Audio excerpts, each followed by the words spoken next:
Alice's Adventures in Wonderland by Lewis Carroll. Chapter 10. The Lobster Quadrille. The Mock Turtle sighed deeply and drew back one flapper across his eyes. He looked at Alice and tried to speak, but for a minute or two sobs choked his voice. Same as if he had a bone in his throat, said the Gryphon, and it set to work, shaking him and punching him in the back. At last the Mock Turtle recovered his voice, and with tears running down his cheeks, he went on. "You may not have lived much under the sea. I haven't," said Alice. "And perhaps you were never introduced to a lobster." Alice began to say I once tasted, but checked herself hastily and said, "No, never." "So you can have no idea what a delightful thing a lobster quadrille is." "No, indeed. What sort of dance is it?" "Why," said the Gryphon, "you must first form into a line along the seashore." "2 lines," cried the Mock Turtle. "Seals, turtles, salmon, and so on. Then, when you've cleared all the jellyfish out of the way—" "That generally takes some time," interrupted the Gryphon.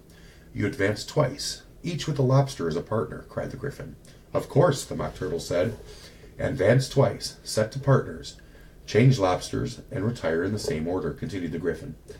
"Then you know," the Mock Turtle went on. "You throw the lobsters," shouted the Gryphon with a bound in the air, "as far out to sea as you can." "Swim after them," screamed the Gryphon. "Turn a somersault in the sea," cried the Mock Turtle, capering wildly about. "Change lobsters again," yelled the Gryphon at the top of his voice. "Back to land again, and that's all the first figure," said the Mock Turtle, suddenly dropping his voice, and the 2 creatures, who had been jumping about like mad things all this time, sat down again very sadly and quietly and looked at Alice. "It must be a very pretty dance," said Alice timidly. "Would you like to see a little of it?" said the Mock Turtle. "Very much indeed," said Alice. "Come, let's try the first figure," said the Mock Turtle to the Gryphon. "We can do without lobsters, you know. Which shall we sing?" "Oh, you sing," said the Gryphon.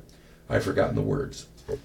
So they began solemnly dancing round and round Alice, every now and again treading on their toes when they passed too close, and waving their forepaws to mark the time, while the Mock Turtle sang this, very slowly and sadly. "Will you walk a little faster?" said a whiting to a snail. "There's a porpoise close behind us, and he's treading on my tail. See how eagerly the lobsters and the turtles all advance. They are waiting on the shingle. Will you come and join the dance? Will you, won't you, will you join the dance? Will you, won't you, will you, won't you join the dance?" You can really have no notion how delightful it will be when they take us up and throw us with the lobsters out to sea. But the snail replied, too far, and gave a look askance. Said he thanked the whiting kindly, but he would not join the dance. Would not, could not join the dance. Would not, could not join the dance. "What matters how far we go?" his scaly friend replied. "There is another shore, you know, upon the other side. The further off from England, the nearer is to France. Then turn not pale, beloved snail, but come and join the dance. Will you, won't you, will you join the dance? Will you, won't you, won't you join the dance?" "Thank you. It's a very interesting dance to watch," said Alice, feeling very glad that it was over at last. "And I do so like the curious song about the whiting."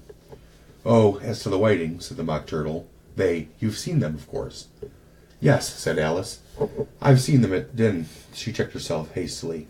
"I don't know where Din may be," said the Mock Turtle, "but if you've seen them so often, of course you know what they're like." "I believe so," Alice replied thoughtfully. "They have their tails in their mouths, and they're all over in crumbs."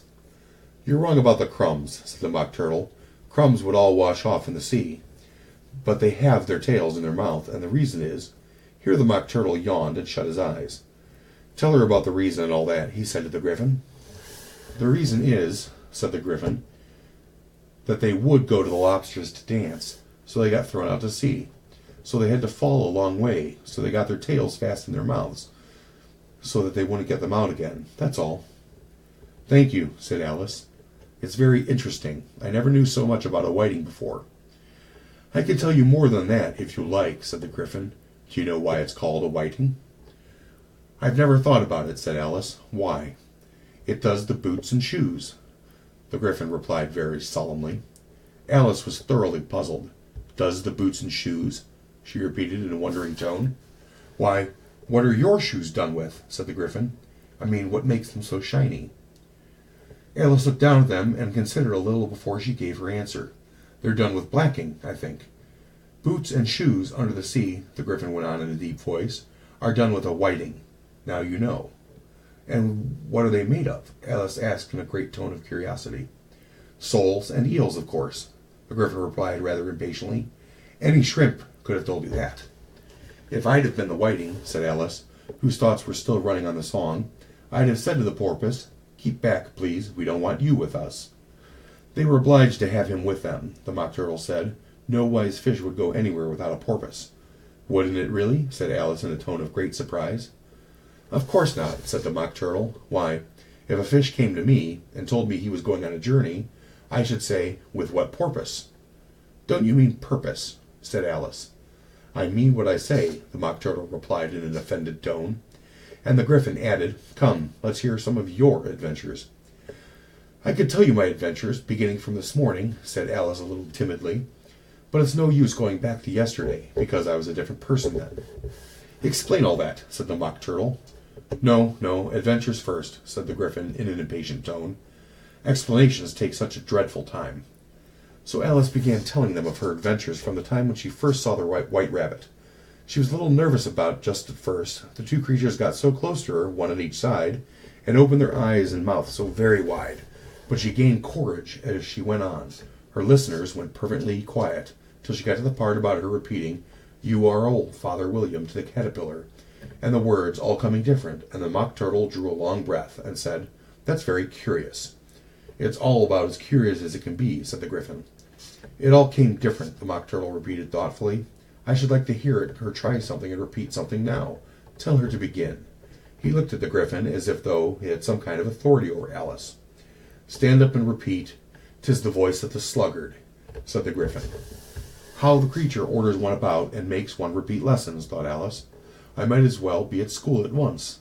However, she got up and began to repeat it, but her head was so full of the lobster quadrille that she hardly knew what she was saying, and the words came out very queer indeed. 'Tis the voice of the lobster, I hear him declare, you have baked me too brown, I must sugar my hair. As the duck with its eyelids, so he with his nose trims his belt and his buttons, and turns out his toes. When the sands are all dry, he is gay as a lark, and he will talk in contemptuous tones of the shark. But when the tide rises and the sharks are around, his voice has a timid and tremulous sound. That's different from what I used to say when I was a child, said the Gryphon. Well, I never heard it before, said the Mock Turtle, but it sounds uncommon nonsense. Alice said nothing. She even sat down with her face in her hands, wondering if anything would ever happen in a natural way again. I should like to have it explained, said the Mock Turtle. She cannot explain it, said the Gryphon hastily. Go on with the next verse. But what about his toes? The Mock Turtle persisted. How could he turn them out with his nose, you know? It's the first position in dancing, Alice said, but was dreadfully puzzled by the whole thing, and longed to change the subject. Go on with the next verse, the Gryphon repeated impatiently. It begins, I passed by his garden. Alice did not dare disobey, though she felt sure it would all come out wrong, and she went on in a trembling voice. I passed by his garden, and marked with one eye how the owl and the panther were sharing a pie. The panther took pie crust and gravy and meat. The owl had the dish and its share of the treat. When the pie was all finished, the owl, as a boon, was kindly permitted to pocket the spoon, while the panther received knife and fork with a growl, and concluded the banquet. What is the use of repeating all that stuff? The Mock Turtle interrupted, if you don't explain it as you go on. It's by far the most confusing thing I've ever heard. Yes, I think you'd better leave off, said the Gryphon, and Alice was only too glad to do so. Shall we try another figure of the lobster quadrille? The Gryphon went on, or would you like the Mock Turtle to sing you a song? Oh, a song, please, if the Mock Turtle would be so kind, Alice replied, so eagerly that the Gryphon said, in a rather offended tone. No accounting for tastes. Sing her turtle soup, will you, old fellow? The Mock Turtle sighed deeply and began, in a voice sometimes choked with sobs, to sing this. Beautiful soup, so rich and green, waiting in a hot tureen. Who for such dainties would not stoop? Soup of the evening, beautiful soup.